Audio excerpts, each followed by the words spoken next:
अशोक के इतना कहते ही प्रेतों ने अशोक और आदित्य को चारों ओर से घेर लिया। उनके पास से सड़े हुए मांस की भयंकर बदबू आ रही थी। हर प्रेत इतना भयावह था। अशोक को अपने शरीर में अचानक कुछ अजीब सा महसूस होने लगा था। उसकी थकान पूरी तरह गायब हो चुकी थी।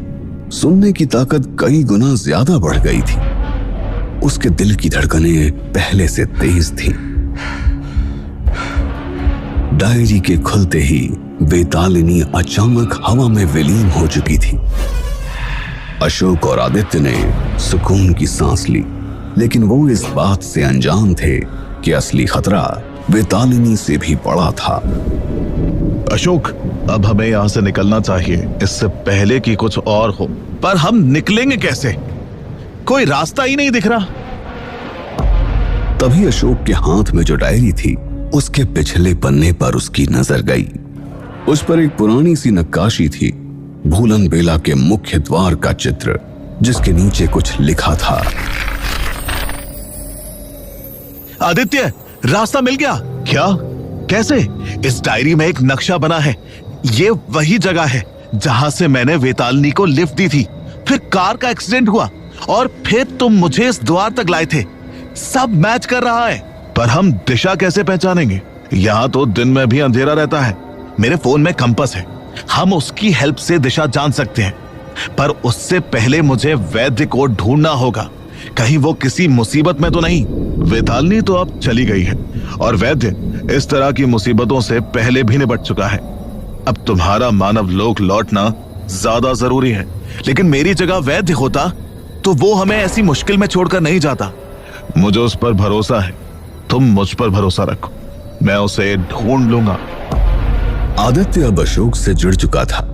उसे अशोक की बेटी की चिंता थी। वो चाहता था कि अशोक का शरीर सड़ने लगे, उसके पहले वो एक बार अपने परिवार से मिल ले। नॉर्थ ईस्ट, हम इस दिशा में निकलते हैं, लेकिन निकलेंगे कैसे? तुम्हारी कार का तो बैंड बज चुका है। स्टार्ट हो जाएगी, बस थोड़ा धक्का लगाना पड़ेगा।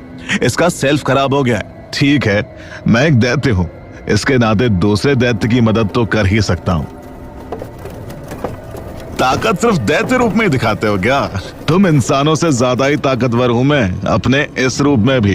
भूलो मत, अब मैं भी एक दैत्य के शरीर में हूं। कार चालू हो चुकी थी कि तभी अचानक डायरी एक बार फिर नीचे गिर पड़ी और उसके पन्ने खुद ब खुद पलटने लगे। ये सब क्या हो रहा है मेरे साथ? डायरी के एक पन्ने पर एक यज्ञ कुंड का चित्र था। उसमें लिखा था, दैत्यशील का त्याग, मानव लोक का प्रवेश। आदित्य, इसका मतलब क्या है? ये एक रस्म है। जब भी कोई दैत्य मानव लोक जाना चाहता हो तो उसे अपनी शक्तियों का त्याग उस कुंड में करना पड़ता है। इसका मतलब मुझे दैत्य शक्तियां छोड़नी होंगी? हाँ, लेकिन उस कुंड तक पहुंचना बहुत ही मुश्किल है और खतरनाक भी। वहां शापित प्रेत रहते हैं जो दैत्यों से भी ज्यादा खतरनाक है। भूलन बेला का रास्ता ही तुम्हारे लिए सही रहेगा। तभी उनके कानों में एक दर्द भरी चीख की आवाज सुनाई पड़ी। वैद्य जिंदा है। वैद्य जिंदा है, मुझे उससे मिलना ही होगा। अशोक, रुक जाओ, उस दिशा में जाना खतरनाक है। मैं नहीं रुकूंगा, उसने मुझे बचाया था, अब मेरी बारी है। अशोक डायरी लेकर उस चीख की दिशा में बढ़ गया। आदित्य उसे देखता ही रह गया। अशोक अंधेरे में उस आवाज की ओर बढ़ता जा रहा था। डायरी के पन्ने अपने आप जलने लगे थे, लेकिन एक पन्ना उसे रोशनी दे रहा था। ऐसा लग रहा था जैसे वो उसे रास्ता दिखा रहा हो। अशोक जैसे जैसे उस घनी बेला में घुसता जा रहा था, वैसे वैसे बेला उसे खुद ही रास्ता देती जा रही थी। वैद्य, कहाँ हो आप? अशोक बेटा, मैं यहाँ हूँ। अशोक ने देखा कुछ झाड़ियों के नीचे वैद्य बुरी हालत में पड़ा हुआ था। उसके कपड़े फटे हुए थे, हाथ जले हुए थे। वैद्य, ये सब आपके साथ किसने किया? वेतालिनी, लेकिन उसने मुझे छोड़ दिया और भागती हुई बेड़ा की तरफ चली गई।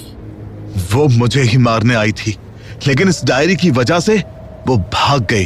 मैं आपको यहां से ले जाऊंगा। नहीं बेटा, अब मेरा समय पूरा हो चुका है। तुम डायरी लेकर यज्ञ कुंड तक जाओ। तुम्हारा मानव लोक वापस जाना बहुत जरूरी है। और हाँ, ये कोई मामूली डायरी नहीं है, इसमें मुखिया के मोक्ष का रास्ता है। लेकिन मैं आपको यहाँ नहीं छोड़ सकता। मैं तुम्हारे साथ हमेशा रहूंगा इस डायरी के भीतर। मुझ जैसे न जाने कितने दैत्य पहले से ही इसमें। हमें मोक्ष दोगे ना? अशोक ने आंखों में आंसू भरकर वैद्य का हाथ पकड़ा। देखते ही देखते डायरी का एक कोरा पन्ना खुला और वैद्य की रूह उसमें समाती चली गई। इसी के साथ उसका शरीर धीरे धीरे उन झाड़ियों के अंदर धंसने लगा।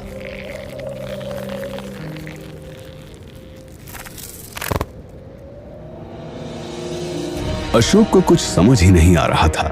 वैद्य के जाते ही उसने डायरी को बंद करके अपने पास रख लिया और वापस आदित्य के पास लौट आया। उसके चेहरे पर एक अलग ही रोशनी थी और साथ ही साथ दर्द भी झलक रहा था, जिसमें उसे वैद्य की जान न बचा पाने का अफसोस था। साथ ही एक लक्ष्य भी था जिसे उसे हर हाल में पूरा करना था। वैद्य कहाँ है? वो हमें छोड़कर हमेशा के लिए चले गए। चलो, अब तुम्हें उस यज्ञ कुंड तक पहुंचाता हूं।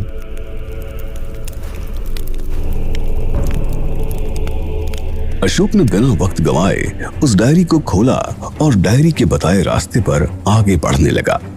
आदित्य अशोक में ये बदलाव देखकर परेशान था, क्योंकि वो जानता था कि अगर अशोक पर दैत्यशील का असर हो गया तो वो अपने मकसद से भटक जाएगा, क्योंकि उसे दैत्य बने अभी कुछ ही वक्त हुआ था और उधर अशोक के अंदर गुस्सा बढ़ता ही जा रहा था।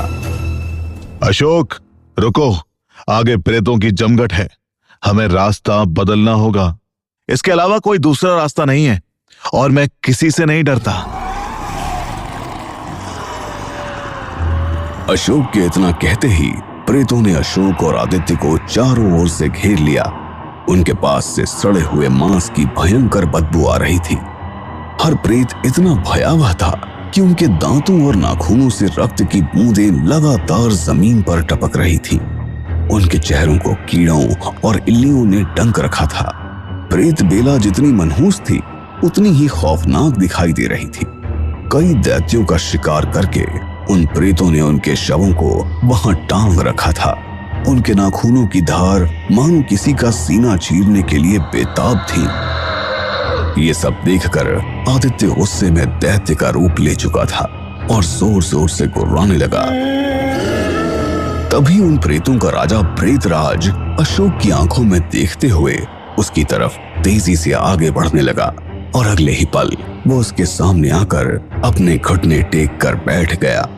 बाकी प्रेतों ने जब अपने राजा को अशोक के सामने झुकते देखा तो वो सब भी घुटने टेक कर बैठ गए। हमें आपका ही इंतजार था सम्राट। आदित्य ये सब देखकर दंग रह गया, लेकिन अशोक के चेहरे पर कोई आश्चर्य नहीं था। वो बस किसी तरह यज्ञ कुंड तक पहुंचना चाहता था। उसके चेहरे पर गजब का आत्मविश्वास झलक रहा था। सभी प्रेतों ने उसे कुंड तक जाने का रास्ता दे दिया। कुछ ही देर बाद अशोक यज्ञ कुंड के सामने मौजूद था। डायरी उसके हाथों में अभी भी जल रही थी। क्या अशोक दोबारा मानव लोक में प्रवेश कर पाएगा?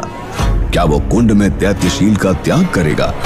आखिर प्रेतराज ने अशोक को देखते ही अपना सिर क्यों झुका लिया?